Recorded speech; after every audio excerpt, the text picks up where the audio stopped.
Baik, kita mulai ya untuk perkuliahan kita pada siang. Assalamualaikum warahmatullahi wabarakatuh. Waalaikumsalam Waalaikumsalam warahmatullahi warahmatullahi wabarakatuh. wabarakatuh. Selamat siang, salam sejahtera untuk kita semua. Semoga kita selalu diberikan dan dimudahkan segala urusan kita dalam aktivitas kita sehari-hari. Juga sepertinya bagi yang masih jomblo juga dimudahkan jalannya karena sebentar lagi malam minggu ya. Oke, baik, untuk dari materi yang minggu lalu yang sempat terputus karena kita minggu lalu menggunakan Zoom yang terbatas ya. Namun pada pertemuan kita hari ini saya coba untuk bisa maksimalkan. Nah, terkait dengan materi kita, tentunya di akhir materi nanti teman-teman punya oleh-oleh ya. Nggak apa-apa kan kalau dikasih oleh-oleh? Jadi nanti Tidak apa-apa, Pak. dalam membuat suatu media edukasi, apakah itu berkaitan edukasi terkait dengan obat dengan penyakit tertentu, ataukah edukasi dengan penggunaan obat, atau edukasi intinya adalah berkaitan dengan edukasi dan media informasi. Jadi nanti tugasnya itu adalah tugas individu yang dimana teman-teman harus membuat satu leaflet atau flyer yang digital yang bisa di-share ke media-media sosialnya teman-teman untuk memenuhi sebagai tugas individu untuk mata kuliah saya ini ya. Jadi sebelumnya sudah pernah buat tugas seperti itu ya? Sudah ya? Harusnya sih sudah, namun dengan tugas mata kuliah yang berbeda mungkin. Jadi bisa dipaham ya tugasnya ya? Enggak, Pak. Ya. Atau ada yang memberikan penjelasan. Jadi nanti teman-teman membuat tugas di mana tugasnya ini adalah membuat suatu media informasi atau media komunikasi berbentuk flyer atau leaflet ya. Apakah itu media terkait dengan edukasi penggunaan obat antibiotik ataukah edukasi terkait dengan promosi kesehatan lainnya yang berkaitan dengan farmasi ya. Jadi satu media leaflet seperti itu ya. Jadi misalnya cara penggunaan obat antibiotik ya. Kemudian cara menghindari misalnya cara menghindari high alert dan seterusnya. Jadi bisa. Jadi intinya bebas mau dibuat seperti apa desainnya. Yang jelas tugas teman-teman adalah membuat suatu media informasi berkaitan dengan background keilmuan dari teman-teman. Tentunya kalau farmasi ya lebih baik untuk masalah obat-obatan ya, penggunaan obat dan sebagainya. Bisa dimengerti? Iya, Pak. Bisa ya? Ya, Pak. Oke. Kita coba lanjutkan. Pertemuan kita hari ini pertemuan keberapa ya? Keempat atau kelima? 5 ya?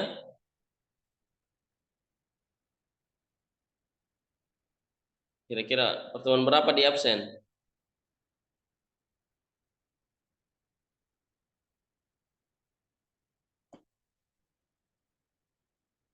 Pertemuan berapa Ardiansyah?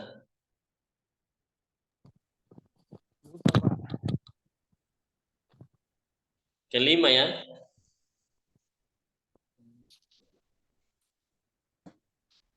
Ada yang ingat?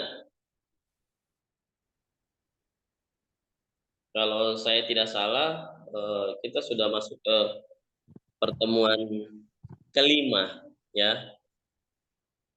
Iya, Pak, yang kelima, Pak. Kelima ya. Oke, baik. Nah, kita lanjut untuk minggu lalu ini sudah ya.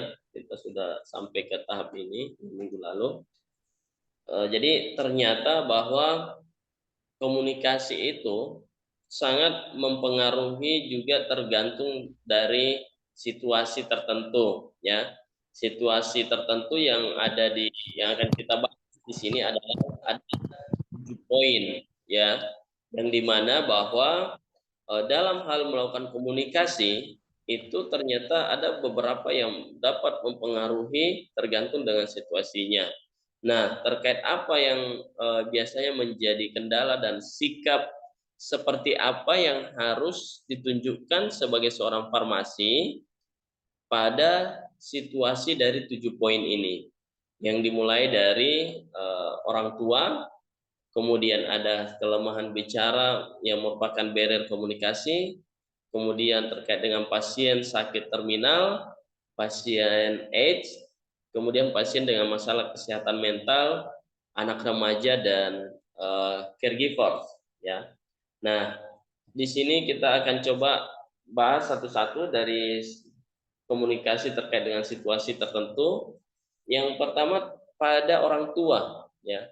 Jadi tentunya ketika teman-teman di lapangan nantinya memberikan penjelasan atau edukasi terkait dengan pemberian resep obat atau pemberian obat kepada pasien, baik yang di rumah sakit maupun misalnya yang masyarakat umum yang membeli obat di apotik yang hari ini misalnya teman-teman yang sudah kerja di apotik, maka kita harus betul-betul memberikan penjelasan dengan teliti terkait dengan penggunaan obat.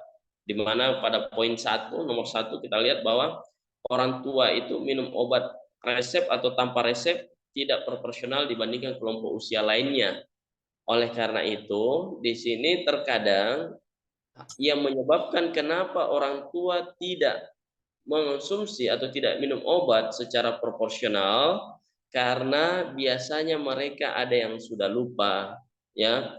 Hari ini disampaikan bahwa obatnya harusnya diminum 3 kali 1.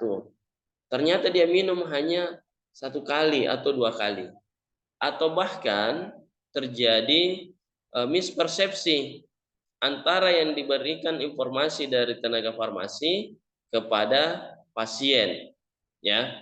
Akhirnya dia minum semaunya, ya. Harusnya diminum setiap 6 jam diminum obat oralnya. Ternyata karena dia menganggap itu tidak terlalu penting sesuai dengan jadwal, yang dia anggap adalah yang penting obatnya dia konsumsi, dia habiskan, ya. Tidak peduli apakah bagaimana efek samping maupun mekanisme kerja dari obat tersebut, ya.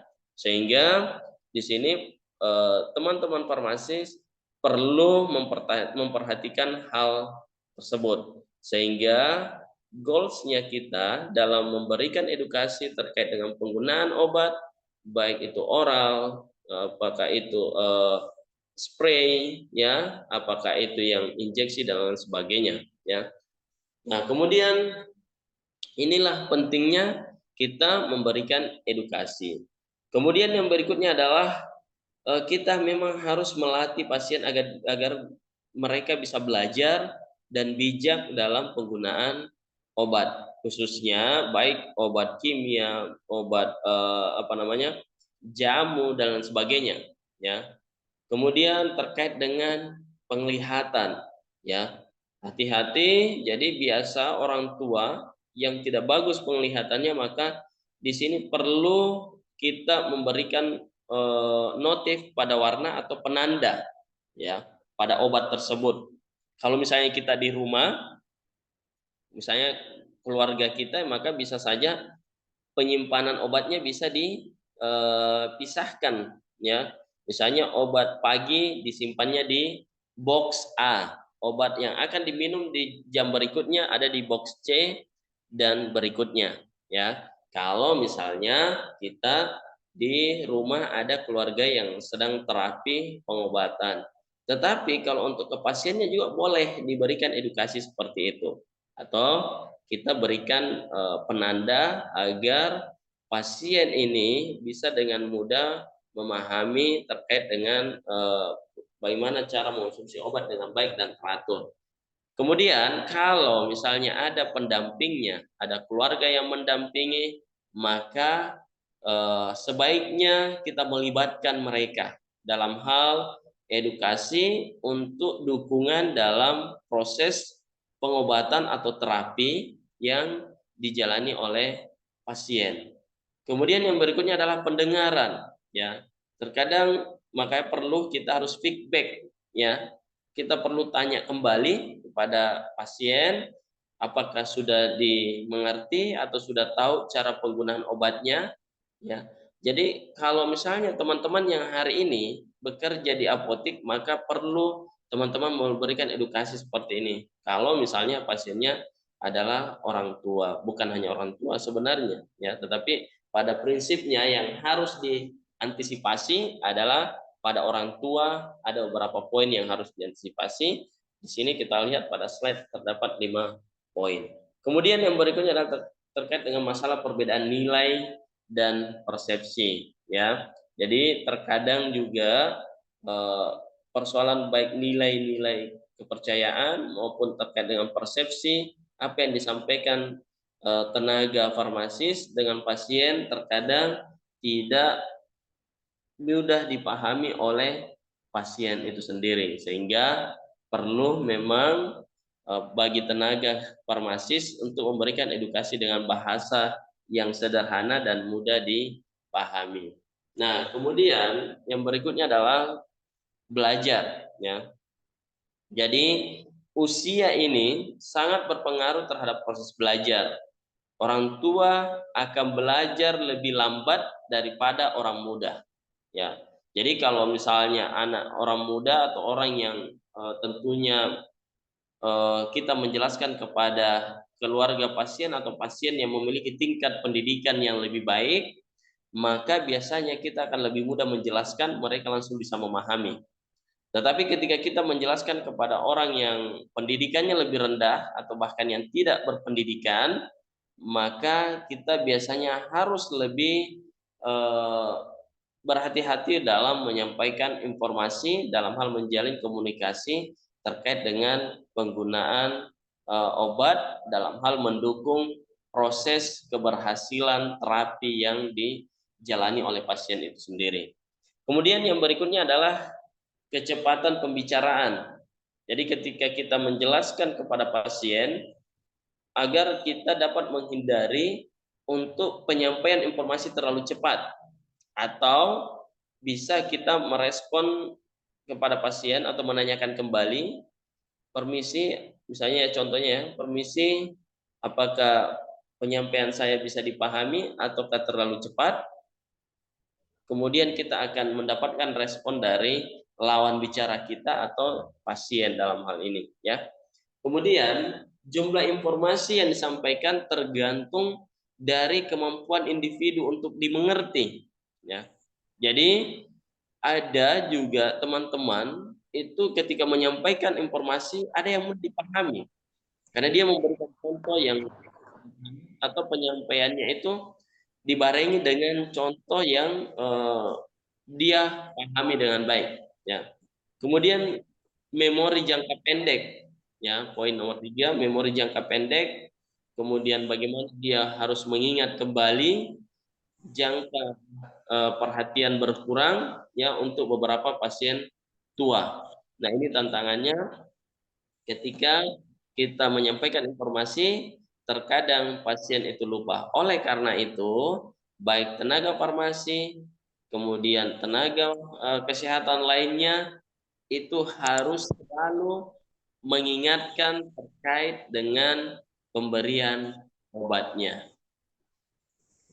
Kemudian berikutnya juga adalah perlu dilakukan tujuan jangka pendek dalam hal untuk memecah pembelajaran ke dalam komponen lebih kecil, dan perlu dicek dengan meminta pasien mengulang aturan pakai dan informasinya dengan melihat reaksi non verbal. Jadi kalau ingin kita mengetahui apakah pasien ini sudah memahami terkait dengan informasi penggunaan obat yang saya sampaikan, maka kita bisa menanyakan kembali terkait dengan informasi yang kita sampaikan. Yang berikutnya adalah terkait dengan penglihatan. Usia, ya. Tadi sudah kita bahas bahwa usia sangat mempengaruhi penglihatan. Semakin bertambahnya usia, maka fungsi-fungsi dari sistem tubuh kita semakin menurun. Baik dari memori berpikirnya, kemudian penglihatan, daya ingatnya, dan sebagainya. Kemudian yang kedua adalah beberapa individu memang perlu cahaya untuk menstimulasi reseptor dalam mata. Jadi maksudnya bagaimana? Jadi pasien atau keluarga pasien, kita harus menyampaikan bahwa hati-hati dalam penggunaan obatnya, perlu dilihat kembali, jangan sampai tertukar atau salah minum obat. Kalau di rumahnya cahayanya kurang terang, maka upayakan pencahayaannya itu bagus sehingga dia bisa membaca dengan baik, ya. Kemudian jika menggunakan informasi tertulis, yakinkan cahaya yang cukup. Kemudian pesan tertulis dibuat dalam huruf yang besar dan menggunakan kertas yang berwarna pastel dan seterusnya.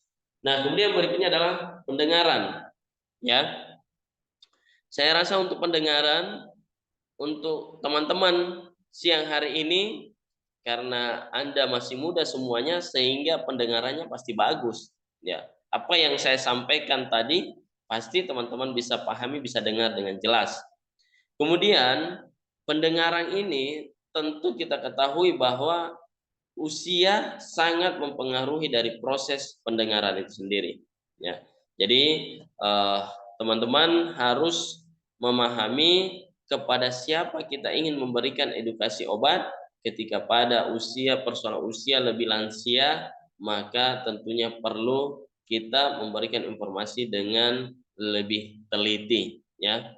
Kemudian yang berikutnya adalah ada kehilangan pendengaran karena usia tersebut presbikasis, ada orang tua yang dapat mendengar kata-kata tetapi tidak dapat menggabungkan dengan jelas dan seterusnya, ya. Terkait ini nanti teman-teman bisa baca sendiri untuk referensinya. Nah, kemudian yang berikutnya adalah bisa disebabkan karena meningkatkan komunikasi dengan pasien dengan pendengaran yang kurang. Jadi kalau misalnya pendengaran yang kurang, maka posisi di sini yang harus diperhatikan. Paling tidak posisi jarak antara petugas farmasi dengan pasien harus di sini minimal jaraknya 1 sampai 2 meter. Kemudian tidak pernah bicara langsung di telinga pasien karena dapat mengubah pesan, ya. Kemudian tunggu sampai pasien melihat Anda sebelum bicara. Jadi maksudnya bagaimana? Kalau misalnya pasien sudah melihat kepada kita pandangannya, berarti dia sudah fokus untuk menyimak informasi yang akan kita sampaikan. Kalau perlu, tepuk dia untuk mendapatkan perhatiannya, ya. Jadi kita tegur, kita tepuk, "Tabe, Pak, bisa kita perhatikan di sini saya akan menjelaskan beberapa hal poin penting dalam penggunaan obat asam mefenamat," misalnya, ya. Misalnya saya panggil misalnya Andi Nirmala, ada Andi Nirmala? Ada ya Andi Nirmala? Ya, Pak. Coba Andi Nirmala berikan contoh edukasi terkait dengan penggunaan obat asam mefenamat yang baik itu sebaiknya diminum kapan dan apa biasanya efek sampingnya. Misalnya ya, saya bertanya ini, anggaplah saya eh, ingin mendapatkan layanan dari farmasi tersebut. Kira-kira Andi Nirmala ini seperti apa cara menyampaikannya? Silahkan Nirmala.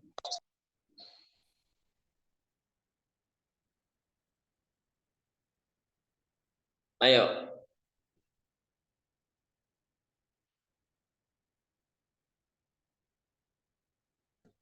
Nirmala.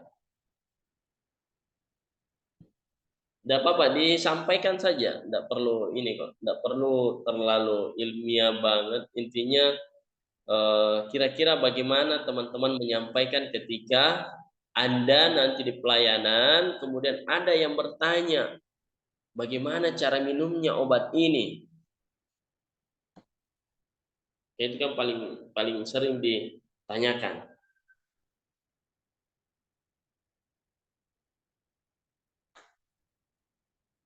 Bapak bisa ulang pertanyaan Kak karena andaan. Baik, pertanyaannya adalah ketika Anda bekerja, memposisikan Anda sedang bekerja sebagai seorang tenaga farmasis, ya, ada pasien mendapatkan resep asam mefenamat. Kemudian dia bertanya, bagaimana cara penggunaan obat ini agar dapat bekerja dengan baik misalnya, atau bagaimana cara penggunaannya, paling sederhananya, bagaimana caranya misalnya.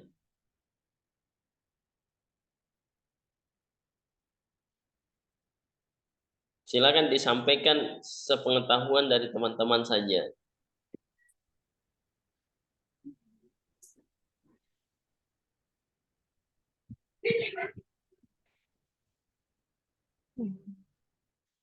Gimana kira-kira kalau misalnya ada bertanya apa, bagaimana caranya diminum ini agar bisa berfungsi dengan baik atau tidak ada efek samping yang ditimbulkan misalnya.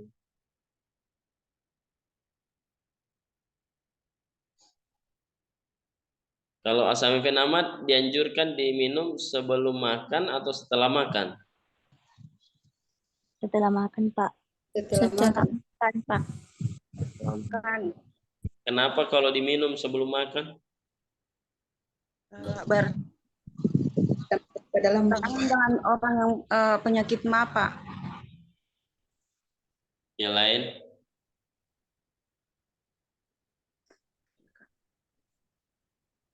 Yang lainnya boleh? Untuk mencegah efek samping, Pak. Untuk mencegah efek samping. Efek. Jadi itu salah satu jawaban yang bisa disampaikan kepada pasien ketika dia mengonsumsi dia membeli dengan resep obat asam mefenamat, ya. Satu, kita harus sampaikan bahwa Ibu, obat ini sebaiknya dikonsumsi. Ada namanya sebaiknya, berarti bisa saja dikonsumsi sebelum makan. Tetapi ada kalimat Ibu, obat ini sebaiknya dikonsumsi setelah Ibu makan, ya. Makan tidak perlu makan harus makanan berat. Intinya yang penting jangan pada saat lambungnya lagi kosong dan seterusnya, itu lebih baik dikonsumsi di situ. Kenapa? Karena obat ini kalau kita konsumsi dalam perut dalam keadaan kosong, maka dapat meningkatkan asam lambung, ya. Ya, ini juga perlu diperhatikan bagi teman-teman ketika nantinya ada yang mengalami nyeri, ya, nyeri haid, dismenore, sakit sedikit, hati-hati jangan selalu mengonsumsi obat asam mefenamat atau obat analgetik lainnya. Lebih baik ibuprofen saja yang kalian konsumsi. Kenapa? Hati-hati loh kalau sembarangan mengonsumsi obat analgetik ini, maka efeknya ke sistem pencernaan atau ke lambung, yang sorry bukan ke sistem pencernaan tapi ke lambung, ya.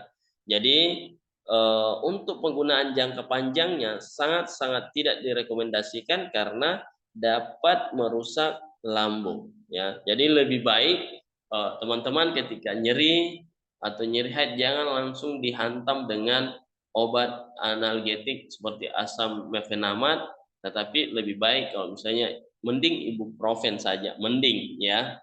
Jadi jangan sampai sedikit langsung minum obat asam mefenamat karena itu dapat mengganggu sistem dari pencernaan atau lambung dari para pengonsumsi obat ini yang penggunaan jangka panjangnya. Jadi hati-hati dalam efek sampingnya itu. Nah, paling tidak itu yang harus kita edukasi kepada pasien supaya dia betul-betul mematuhi aturan penggunaannya, ya. Karena ada konsekuensi ketika dia tidak mengonsumsi obat sesuai dengan resep atau aturan pakai yang disampaikan oleh seorang tenaga ahli farmasi, dan ini tanggung jawab besar yang harus teman-teman farmasi ambil ketika teman-teman berada di pelayanan, ya, maka teman-teman harus mampu mengedukasi pasien dengan baik terkait dengan penggunaan obat tersebut. Jadi jangan hanya begitu ada resep, baca obatnya, kasih masuk di kantongan, selesai. Ya, itu yang perlu diperhatikan. Kemudian yang berikutnya adalah kalau pesan tak sampai tidak perlu diulangi, tapi buat lebih pendek dan kalimat yang sederhana. Seperti tadi, ya. Ketika yang pertama saya sampaikan, coba respon seperti apa kalian akan sampaikan ketika ada pasien yang bertanya terkait dengan bagaimana cara penggunaan obat asam mefenamat ini.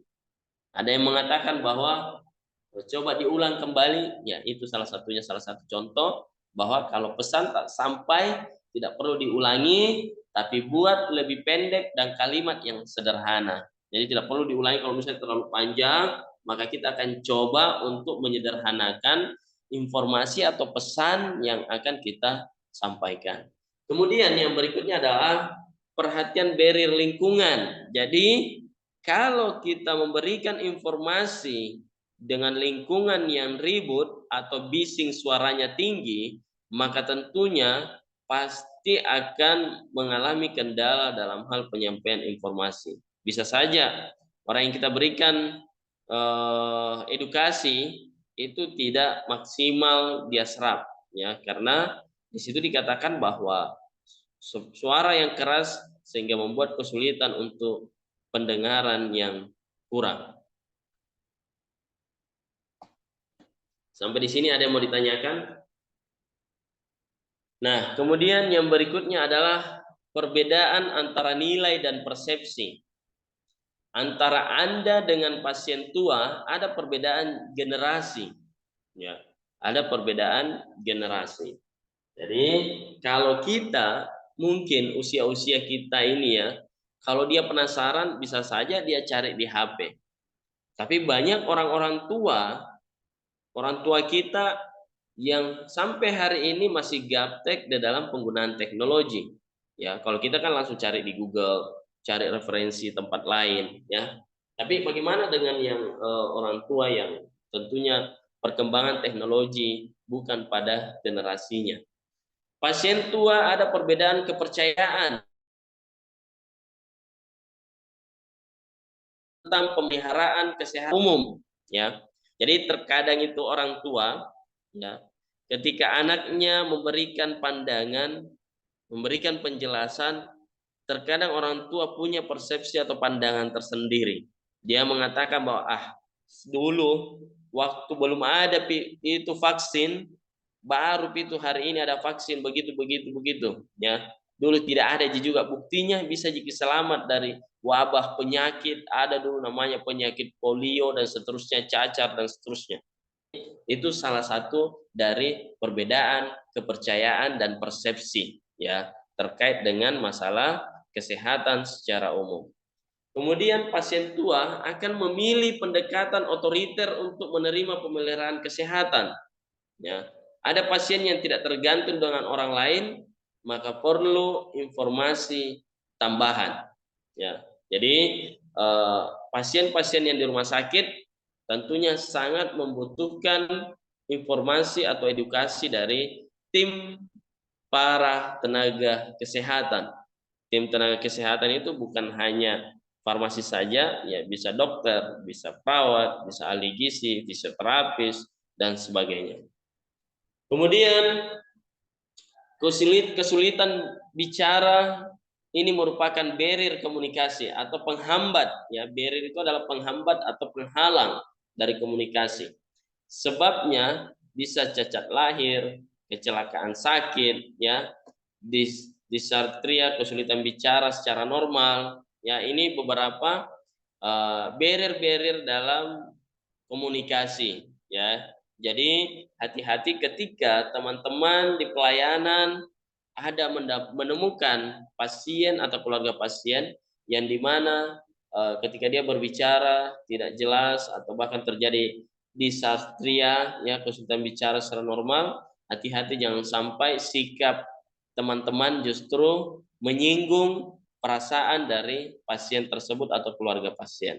Maka kita akan mendapatkan penilaian negatif dari penerima layanan yang kita berikan, ya.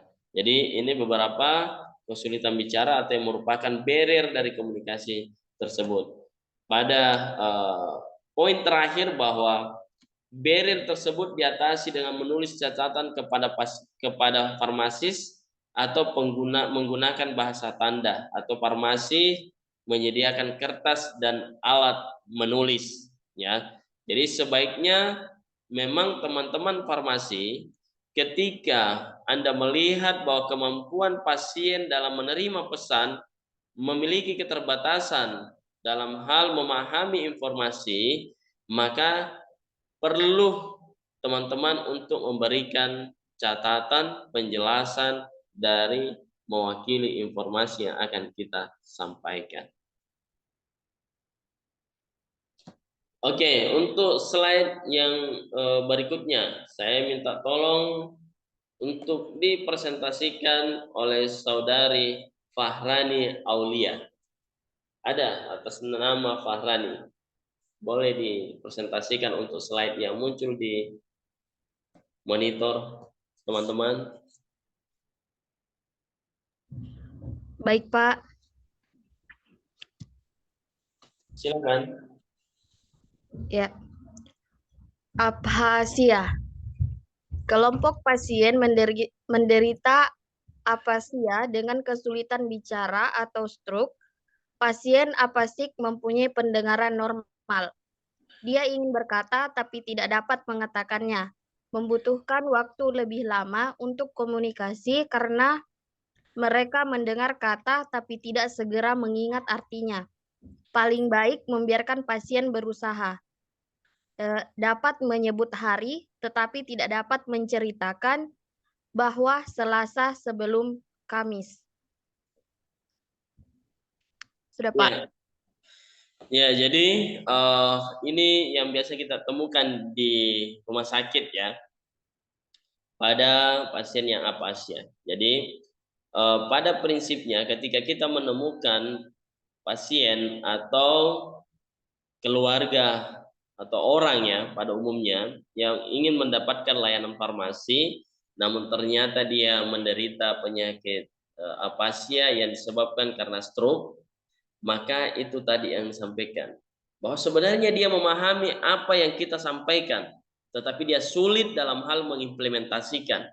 Maka kalau perlu, kalau masih bagus pergerakan ekstremitasnya, maka bisa dikasih pulpen. Ketika ada yang ingin dia tanyakan, dia tulis di kertas, ya.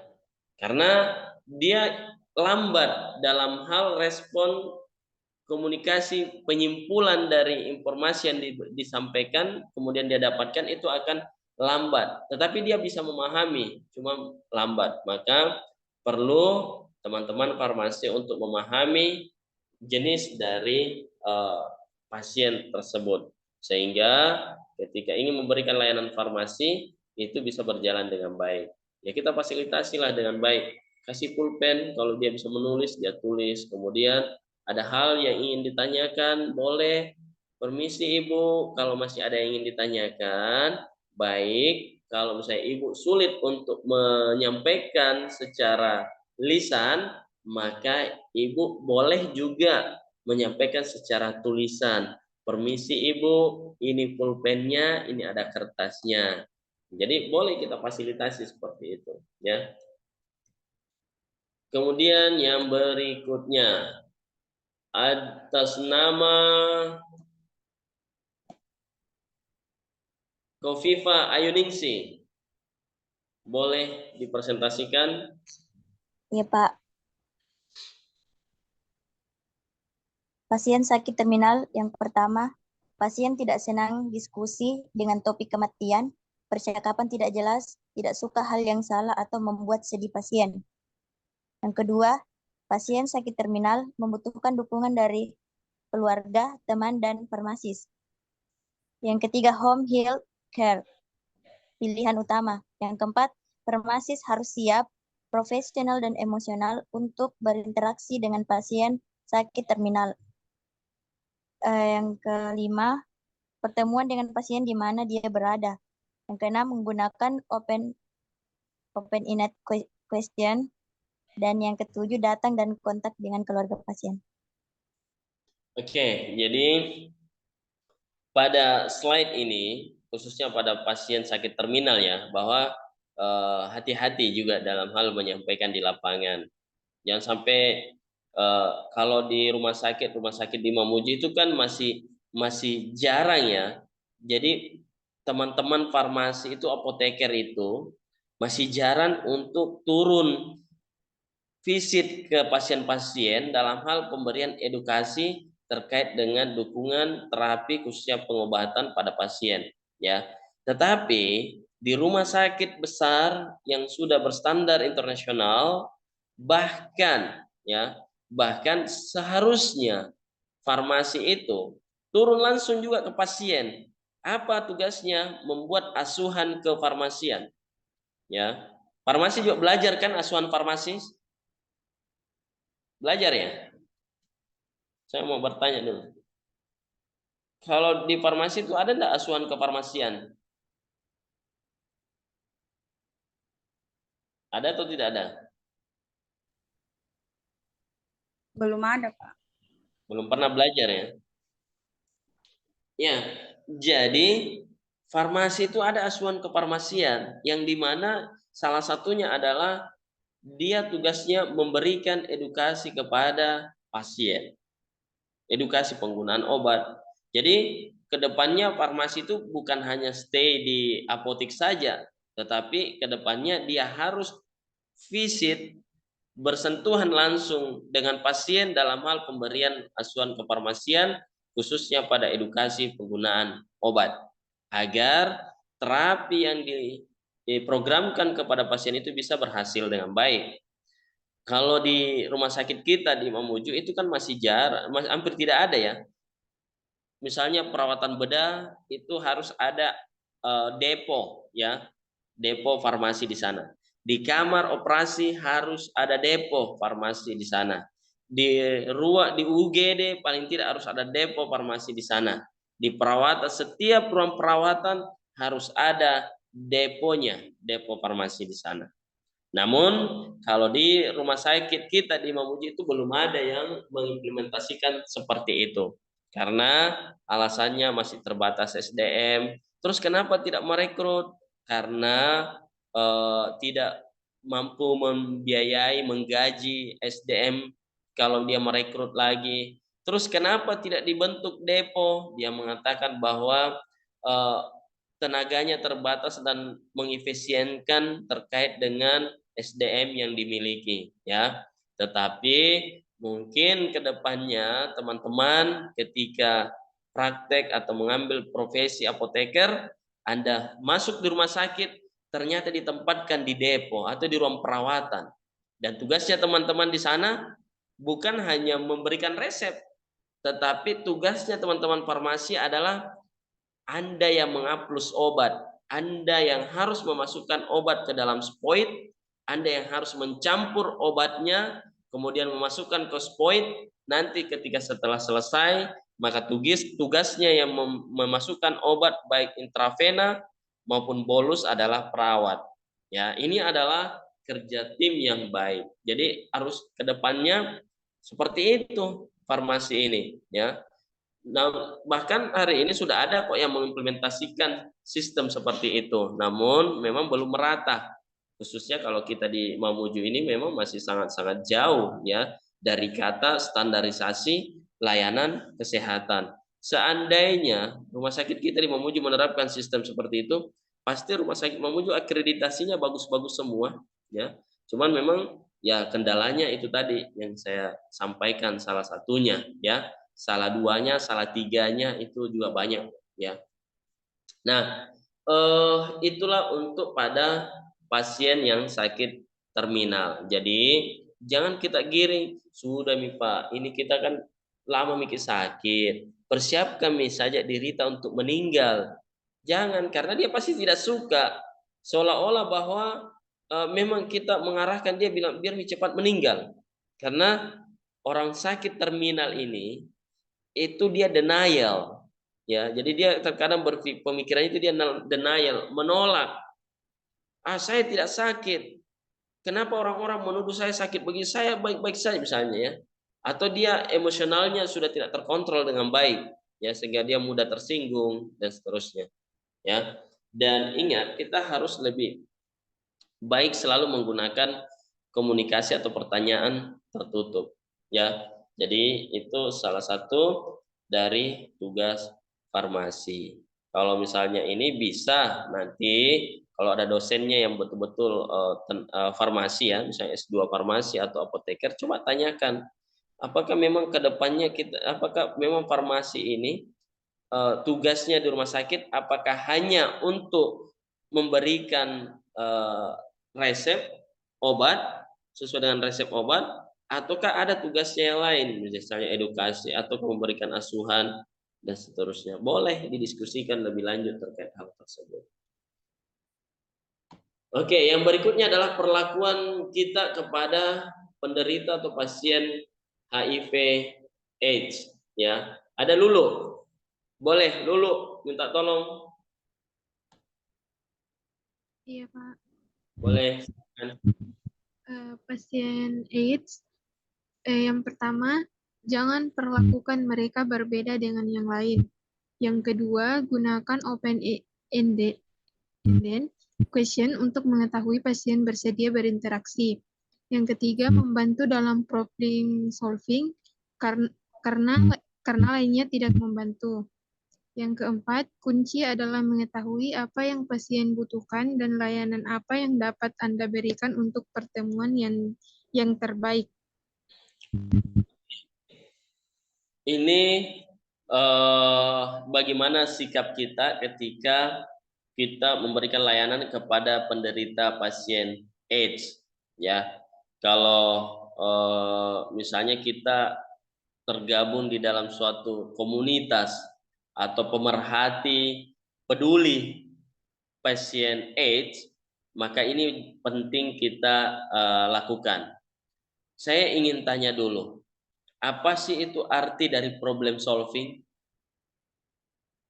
Ada yang bisa menjawab?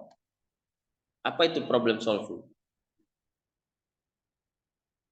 Ayo, dari 24 orang semester 7, apa itu problem solving? Cara untuk mengidentifikasi dan menemukan solusi yang efektif untuk mengatasi masalah yang sedang dihadapi. Oke, cara untuk mengidentifikasi atau menemukan solusi ya terkait dengan masalah yang dihadapi. Jadi paling sederhananya untuk memahami problem solving adalah pemecahan masalah.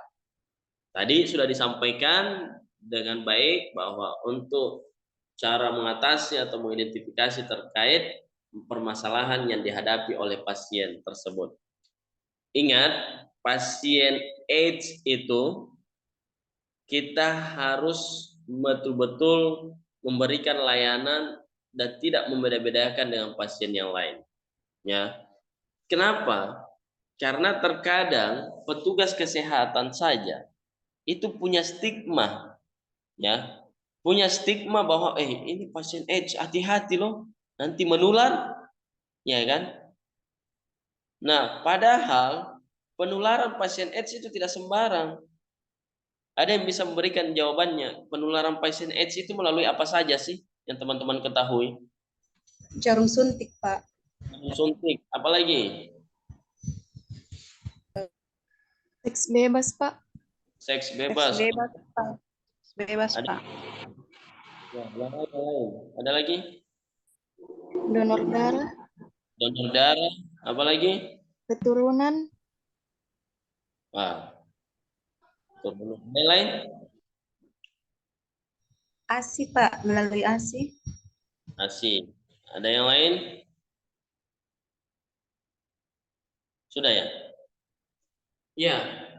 Jadi kita harus tahu bahwa proses penularan dari AIDS ini itu tidak sembarangan. Kalau kita tidak menggunakan jarum suntik yang berganti-gantian, ya, itu tidak bakal menular, ya.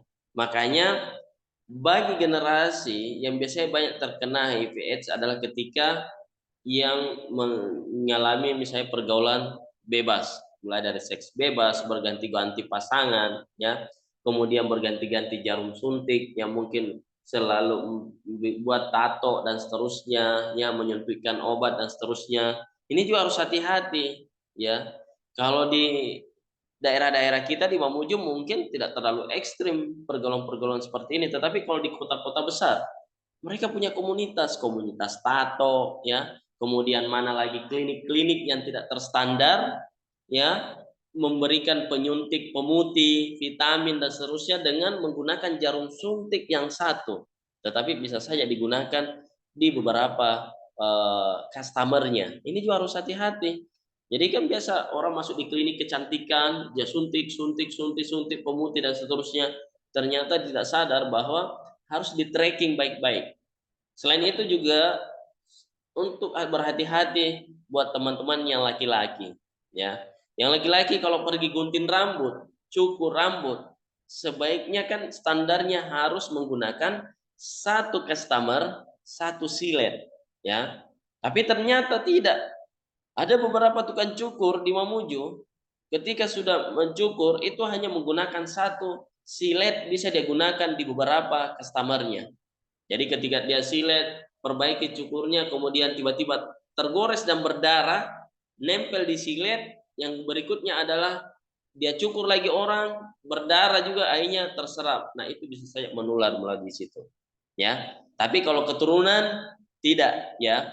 Jadi kalian makan berdua bersama penderita HIV/AIDS itu tidak jadi masalah. Minum satu gelas berdua dengan penderita HIV/AIDS itu tidak jadi masalah. Renang berada dalam satu kolam renang dengan penderita HIV/AIDS itu tidak jadi masalah. Tetapi tadi ada beberapa penularannya melalui cairan bisa seks bebas, kemudian donor darah, jarum suntik dan seterusnya. Ya, nah ini yang perlu teman-teman ketahui pada pasien HIV/AIDS atau pasien AIDS adalah bagaimana kita terbuka kepada mereka dan tidak membuat stigma sehingga pasien AIDS ini merasa nyaman ketika ingin mendapatkan pelayanan kesehatan. Justru kedepannya di Mamuju ini kan belum ada kan lembaga pemerhati yang serius menangani masalah HIV/AIDS. Ingat bahwa di Mamuju ini penderita HIV/AIDS banyak loh, ya. Coba saja kalau misalnya Anda tidak percaya, jalan-jalan ke sana di BNN, ya, atau ke rumah sakit bertanya, cari data berapa sih penderita HIV/AIDS di Mamuju ini, itu sudah banyak datanya, ya. Jadi kita harus berhati-hati. Jadi jangan juga kita terlena sehingga terkadang kita mendapatkan layanan tadi yang saya sampaikan, pergi di klinik kecantikan dan sebagainya, itu harus hati-hati. Perlu farmasi mengedukasi sampai ke sana, ya. Tapi ketika kita di pelayanan ada pasien dengan diagnosis seperti ini, tetap kita layani dengan baik. Tidak usah khawatir, berbicara searah tidak jadi masalah, ya. Bersentuhan tangan, pegangan tangan tidak jadi masalah, ya. Jadi jangan membuat stigma bahwa pasien HIV/AIDS itu adalah berbahaya dan kita harus hindari, tidak, ya. Tetapi justru kita harus rangkul dia. Intinya makanya terkadang mengatakan begini, hindari jauhi penyakitnya dan tidak untuk menjauhi penderitanya. Jadi tetap kita berikan layanan dengan baik, kita selalu edukasi dengan baik, dan biasanya pada pasien ini biasanya kalau di rumah sakit memang ada khusus ruangan pelayanannya, bahkan polinya pun ada yang membuka untuk layanan HIV/AIDS itu biasanya malam hari atau sore hari ya, di saat pasien-pasien umum yang lainnya sudah tutup pelayanannya, supaya sebenarnya di situ untuk menghindari stigma sih sebenarnya, karena ketika ini bisa tersebar, misalnya ditahu diagnosisnya, maka masyarakat kita itu akan menjauh. Tidak usah mencontohkan HIV/AIDS, waktu COVID saja, ya, perawat itu mendapatkan stigma, petugas kesehatan di rumah sakit itu mendapatkan stigma, di mana petugas-petugas kesehatan ketika pulang ke rumahnya itu jarang ada warga atau kerabat dekatnya menemuinya karena takut tertular virus COVID, atau bahkan ada yang diarahkan untuk tidak pulang ke rumahnya, harusnya tinggal saja di rumah sakit. Sehingga biasa kita melihat di media, ya petugas-petugas kesehatan tidak pulang ke rumahnya tetapi diasramakan. Karena itu sebenarnya stigma, ya. Itu pentingnya juga. Jadi harus kita bisa memahami terkait dengan tersebut. Oke, yang berikutnya saya coba persilakan Wardah. Ya, Pak. Silakan. Pasien dengan masalah kesehatan mental yaitu mereka kesulitan dalam komunikasi, farmasis tidak tahu apa yang harus dikatakan, farmasis takut berbuat salah sehingga menyebabkan emosi, farmasis tidak yakin bagaimana informasi harus disediakan, dan lebih ke dasar etis.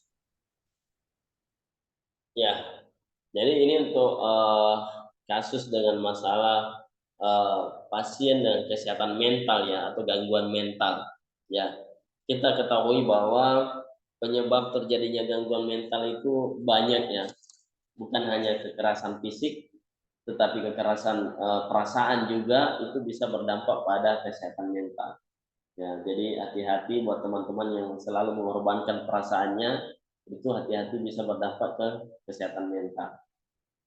Nah disinilah peran pentingnya kita sebagai tenaga farmasis, itu kita harus berhati-hati dalam hal menanggapi sistem ini, karena tadi disampaikan bahwa takut ketika dia berkomunikasi kita salah, takutnya salah arah dan justru membuat tersinggung dan emosinya pada pasien ini semakin memuncak ya. Namun ada yang paling penting kita sadari, bahwa bagaimana kita harus memahami kondisi pasien tersebut, sehingga walaupun dia nantinya marah-marah, kita harus sadar, oh iya wajarlah dia kan pasien mengalami gangguan kesehatan mental, wajarlah dia marah-marah tadi. Padahal kita sama sekali tidak menyinggung, tapi kok dia nyolot terus, dia marah-marah terus, ya kita harus pahami ya. Makanya kita lebih ke dasar etisnya saja ya, kita lebih ke dasar etis. Jadi kita harus lebih memahami kondisi pasien tersebut. Jadi kita harus menghindari konflik. Jangan sampai kita di rumah sakit ada pasien seperti itu, Anda juga ikut marah-marah, ya sudah, pasti dia mengamuk. Karena memang dia ada masalah dengan kesehatan mentalnya. Jadi memang kita seorang tenaga kesehatan itu memang harus kuat mentalnya untuk tidak cepat terpancing emosi. Ya, jadi bagaimana walaupun pasien marah-marah, ya membentak, kita masih dengan lembutnya menyapa mereka. Permisi Pak, mohon maaf, maksud saya tidak seperti itu Pak. Di sini saya akan berusaha memberikan penjelasan. Bahkan pasien itu marah-marah, kita masih harus mengedepankan yang namanya etik, ya, etik dalam hal untuk pemberian layanan kesehatan yang profesional. Ya, jadi ini juga menjadi tantangan buat teman-teman.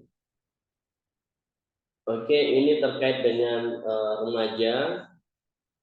Tadi sudah ya, pada penderita penyakit, kemudian orang tua, dewasa, dan sekarang ke remaja. Remaja, teman-teman hari ini masuk dalam kelompok dewasa awal ya.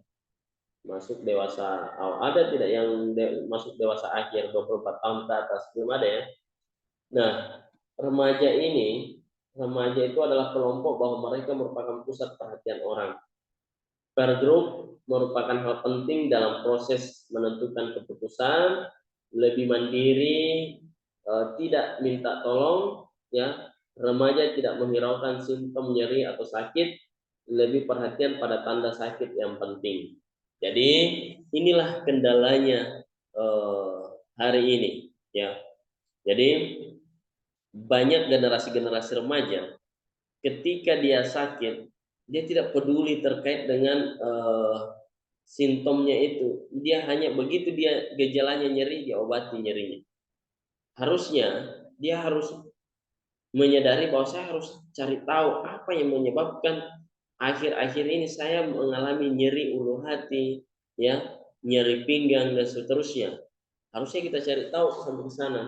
Sehingga kalau kita tanya hari ini pada remaja atau mahasiswa itu, penyakit yang paling sering diderita adalah gastritis, ya, atau gangguan sistem pencernaan, khususnya pada sakit MA, ya. Jadi penyakit MA yang itu wajar, hari ini wajar karena rata-rata memang itu penyakitnya. Tetapi ingat, jangan dipandang remeh penyakit ini, karena kalau dia kronis, ya, itu bisa berbahaya, bisa menyebabkan perdarahan pada lambung, iritasi dan seterusnya, ya. Jadi tidak boleh kita membiarkan. Ketika teman-teman terbiasa dengan menderita gejala penyakit gastritis ini, maka sebaiknya harus periksa atau harus teman-teman menjalani diet dengan baik agar tidak menderita penyakit gastritis ini lebih serius, ya. Kemudian yang berikutnya adalah kita perlu meningkatkan komunikasi. Dalam hal ini apa yang harus kita tingkatkan? Yang pertama adalah kita harus menggunakan sikap yang empati. Sikap empati ini harus kita tunjukkan, ya.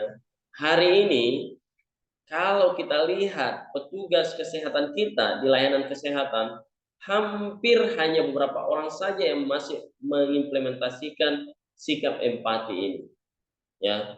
Ketika kita datang ke rumah sakit, sudah tahu ada pasien, petugas hanya duduk-duduk saja main HP, melihat saja, mondar-mandir pasien, keluarga pasien, tidak ada tuh yang mengarahkan, tidak ada yang langsung menemui mereka yang mengatakan bahwa permisi Pak, ada yang bisa saya tolong, permisi Pak, ada yang bisa saya bantu, ya, ada yang bisa saya arahkan dan seterusnya.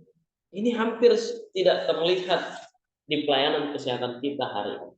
Oleh karena itu, siapa yang harus merubah, siapa yang punya peran sampai ke sana, maka teman-temanlah yang hari ini yang masih berproses. Anda, wajah-wajah farmasi yang profesional itu ditentukan oleh generasi yang hari ini yang masih sedang belajar menempuh pendidikan, ya. Jadi ketika ada pasien ingin menceritakan terkait dengan masalah kesehatannya, maka kita harus mendengarkan dengan baik, kemudian mengerti dan menolong, ya.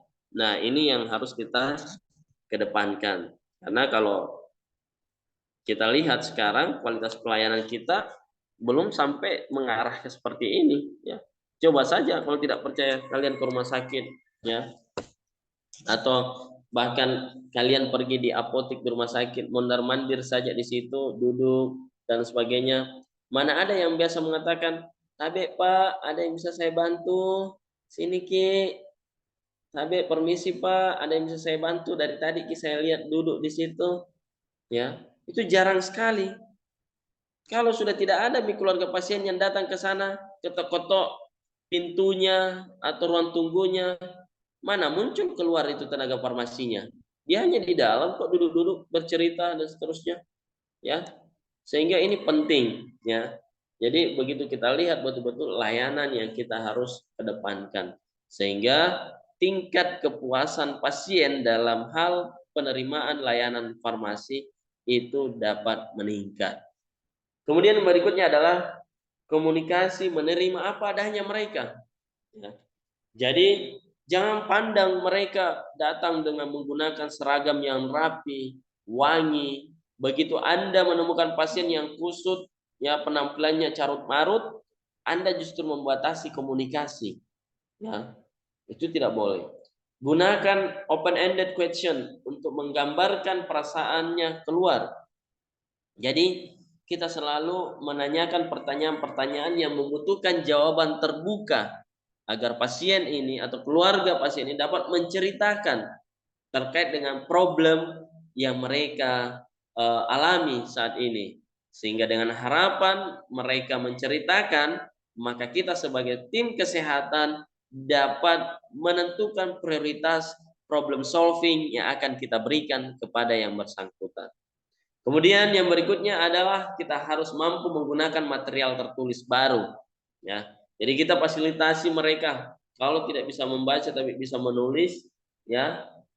Jadi kita fasilitasi untuk menulis pesan dan sebagainya. Intinya adalah bagaimana layanan kita ini bisa diberikan secara maksimal tanpa membeda-bedakan agama, suku, ras, dan kedudukan. Gitu. Oke, yang berikutnya saya minta tolong dibantu untuk dipresentasikan oleh Saudari Zafiratul Islamiyah. Silakan.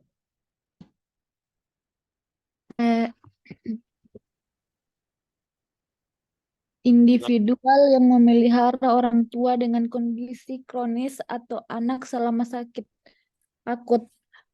Famili teman menyewa. Makin banyak pasien dari rumah sakit, kondisi pasien dan pengobatan dan instruksi khusus kepada pasien. Harus tahu bagaimana memonitor respon terapeutik terhadap pengobatan tertentu. Diinstruksi makanan yang baik, udah mematikan kameranya. Yang baik, cairan yang harus diminum untuk pasien harus mengingatkan obat yang harus diulang. Informasi tertulis tentang pengobatan. Mereka stres dalam memelihara pasien di rumah. Mereka punya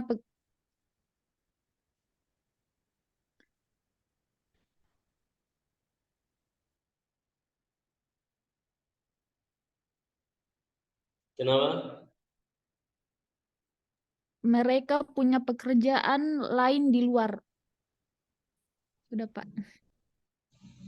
Sudah ya? Ya, Pak. Ya, jadi ini adalah caregiver ya. Jadi di mana individu yang memelihara orang tua dengan kondisi kronis ataukah orang tua yang sedang merawat anaknya selama dia sakit akut. Ya, ini. Jadi untuk pasien caregiver, kalau kita di rumah sakit kan ini kan layanan caregiver ini biasanya di rumah-rumah ya. Jadi biasanya untuk di Mamuju ini saya tidak tahu apakah layanan kefarmasian ini juga sudah berbasis home care. Artinya orang tidak perlu datang ke farmasi, ke apotik. Cukup dia memesan obat atau menyampaikan keluhannya melalui media chat kepada tim layanan komunikasi dari apotik A, maka dia akan memberikan solusi, kemudian dia akan menanyakan apa gejala keluhannya dan sebagainya. Setelah itu dia akan memberikan obat atau bahkan bekerja sama dengan dokter. Jadi kita meminta ketika ada ingin mendapatkan layanan, pasien bisa menyampaikan bahwa saya pasien atas nama ini usia sekian tahun dengan keluhan ini, riwayat pengobatan bla bla bla bla dan seterusnya, kemudian kita kirim. Nah, nanti di layanan tersebut dikonsulkan kepada dokternya. Setelah dokternya bisa instruksikan, maka biasanya dikeluarkanlah dengan resep obat. Kemudian farmasi ini mengeluarkan obat, kemudian ada yang mengantarkan ke rumah pasien. Nah, ini layanan kesehatan yang hari ini hampir semuanya mulai mengarah ke berbasis layanan home care, ya. Jadi kita tanpa harus pergi di apotik jauh-jauh, cukup kita pesan, tinggal tunggu beberapa menit, maka tim untuk layanannya akan tiba di rumah, dan di sana akan dijelaskan, bahkan ketika sampai di rumah kita akan ditelepon, dihubungi dari layanannya, kemudian menyampaikan bagaimana cara mengonsumsi obat tersebut dengan baik dan seterusnya, ya. Jadi itu terkait dengan caregivers ini. Kemudian yang berikutnya adalah tentunya kita harus tahu, ya, kan biasanya yang membutuhkan layanan tersebut bisa saja keluarga kita, bisa teman, atau bahkan orang yang menyewa. Siapa yang dia sewa? Dia menyewa layanan home care, ya. Kemudian makin banyak yang membutuhkan layanan tersebut, baik itu pasien dari rumah sakit yang pulang ke rumah, ya. Nah, ini kedepannya itu paling tidak harus ditangkap ini peluangnya.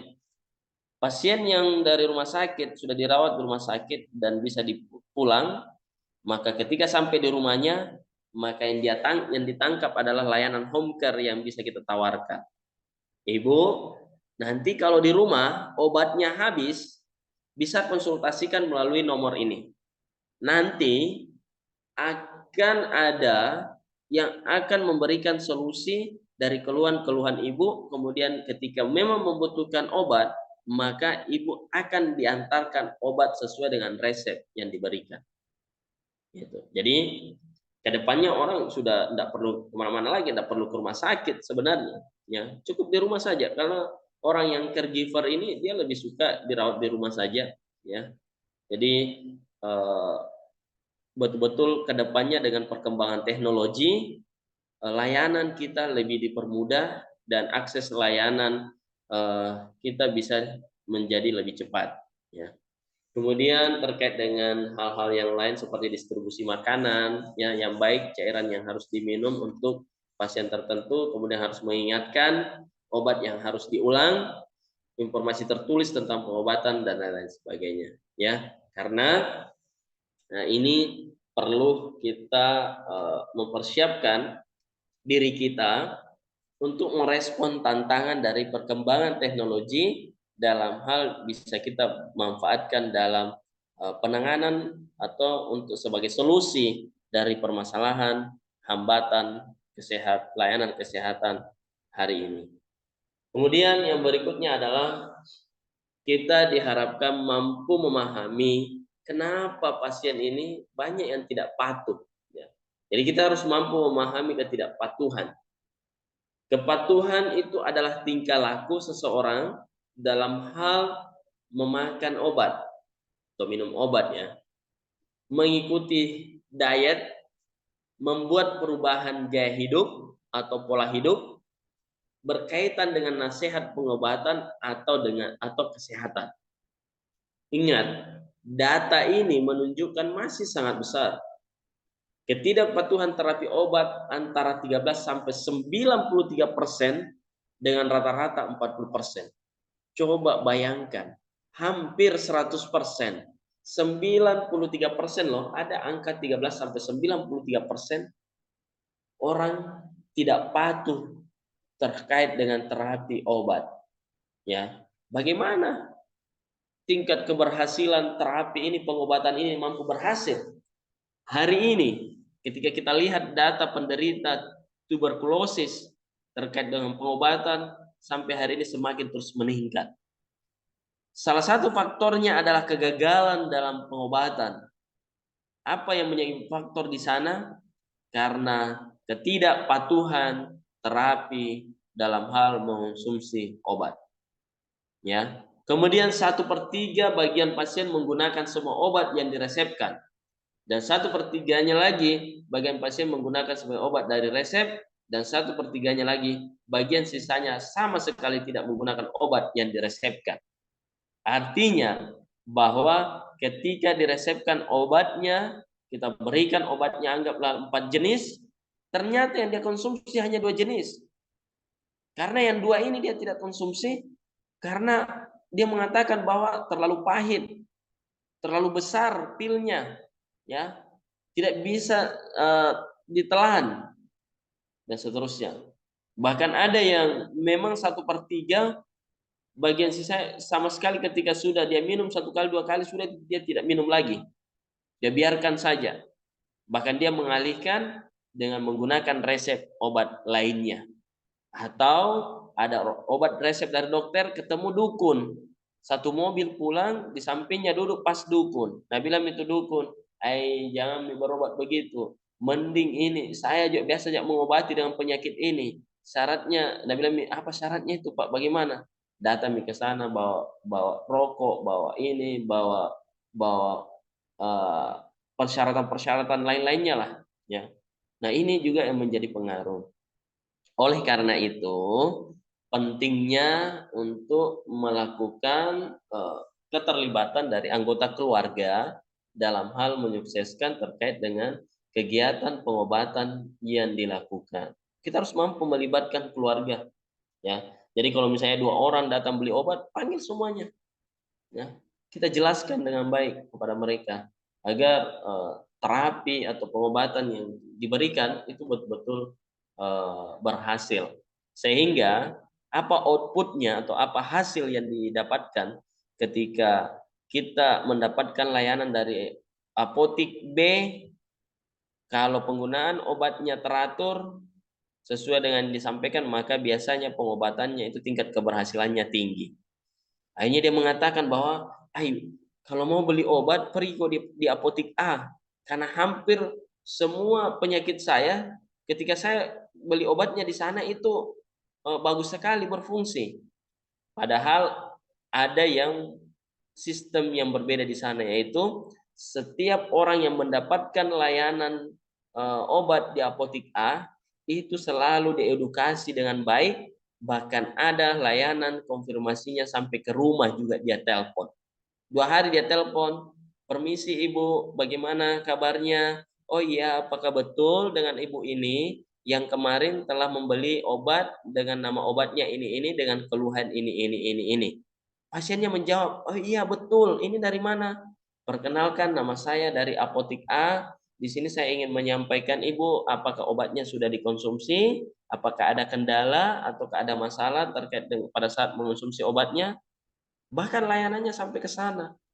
Ketika layanan itu sampai seperti itu, maka yakin dan percaya mulai dari keluarga, pasien itu sendiri akan mempromosikan bahwa lebih baik kita mendapatkan layanan terkait dengan obat, mending kita ke apotik A saja daripada kita ke rumah sakit. Coba bayangkan ketika itu mampu kita bangun sampai seperti itu sistemnya, ya.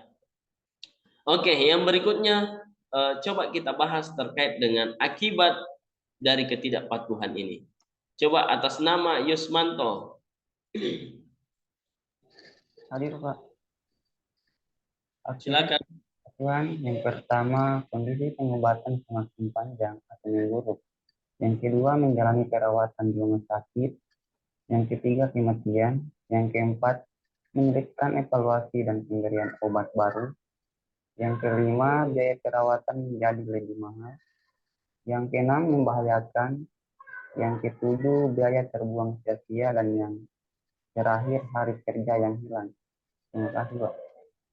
Ya, ini ya akibat dari ketidakpatuhan. Apa akibatnya? Teman kita tadi sudah mempresentasikan bahwa ada beberapa poin. Yang pertama, kondisi pengobatan semakin panjang. Yang harusnya seandainya kita mematuhi terkait dengan tata tertib dari pengobatan yang disampaikan, maka kemungkinan harusnya bisa sembuh dalam waktu 3 hari. Cuma karena tidak patuh, akhirnya memanjang. Ya, inilah yang harusnya hari ini teman-teman yang ada di pelayanan kesehatan, apalagi di rumah sakit ya, harusnya mereka sadar bahwa harus punya target. Kalau penyakit diare yang dia tangani harus sembuh dalam waktu 1 kali 24 jam, dia harus tertangani dengan baik, besok bisa pulang. Ya. Tetapi kalau kita lihat di rumah sakit, tidak seperti itu Pak targetnya. Ya. Bahkan bagaimana caranya kita menghabiskan klaim BPJS ini? Ya wajar-wajar saja sehingga sampai hari ini BPJS selalu minus. Karena pelayanan kesehatan di rumah sakit tidak ada istilahnya betul-betul bahwa dalam waktu 24 jam dengan penyakit ini dia harus sembuh, tertangani dengan baik dan bisa pulang. Kalau dia bisa pulang kan bisa menghemat lagi uang negara BPJS itu. Akhirnya hanya persoalan penyakit diare ditangani 3 hari di rumah sakit. 3 hari hanya persoalan diare saja. Ya kan? Padahal harusnya bisa ditangani 1 kali 24 jam, dia harus bisa sembuh dan garansinya harus pulang. Ketika ada rumah sakit seperti itu sistem pelayanannya di Mamuju ini, saya yakin orang pasti akan berlomba-lomba ke sana. Ya. Tapi bahkan mungkin ketika pelayanan di rumah sakit Mamuju ini ada rumah sakit swasta yang betul-betul pelayanannya dengan swasta beneran, ya. Dia mengatakan baru datang pasiennya disambut dengan security. Selamat pagi Ibu, boleh dibantu? Saya parkirkan mobilnya, kendaraannya atau Ibu sendiri, misalnya ya. Turun di mobil, dihampiri lagi. Permisi Ibu, ada yang bisa saya bantu dan seterusnya. Maka lebih baik itu daripada itu kita istirahat di hotel, kayaknya lebih baik kita istirahat di rumah sakit saja. Ya.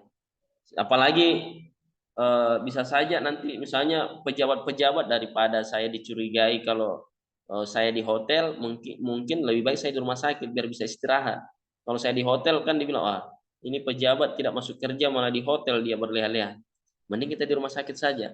Kalau rumah sakitnya itu betul-betul rumah sakit yang berstandar dengan baik, pelayanan yang diberikan secara profesional, ya. Apalagi kalau misalnya ada rumah sakit lantai satunya itu lengkap dengan sistem tempat nongkrong, ada shoppingnya, ada perbelanjaannya, ada fasilitas ATM centernya dan sebagainya, lengkap semuanya, maka sudah lengkap sudah sebenarnya. Kita pergi di rumah sakit sambil shopping lengkap juga di sana. Ya. Apakah ada rumah sakit seperti itu? Ada. Silahkan kalau misalnya teman-teman ke rumah sakit swasta misalnya kayak di Siloam Tangerang itu lantai 1 itu semua fasilitas ada di sana. Mau berbelanja, mau kuliner dan sebagainya lengkap kok di sana, ya. Nah, itu salah satu tantangan pelayanan kesehatan kita ke depannya. Kemudian yang berikutnya adalah menjalani perawatan di rumah sakit. Jadi kalau kita tidak patuh, yang harusnya tidak perlu harus ke rumah sakit, itu justru kita mengalami tantangannya ke sana, ya. Kemudian yang berikutnya adalah biaya perawatan menjadi lebih mahal dan membahayakan, biaya terbuang sia-sia dan bahkan hari kerja yang hilang, ya, seperti itu. Ya. Sampai di sini ada yang mau ditanyakan? Mungkin waktu kita habis ya.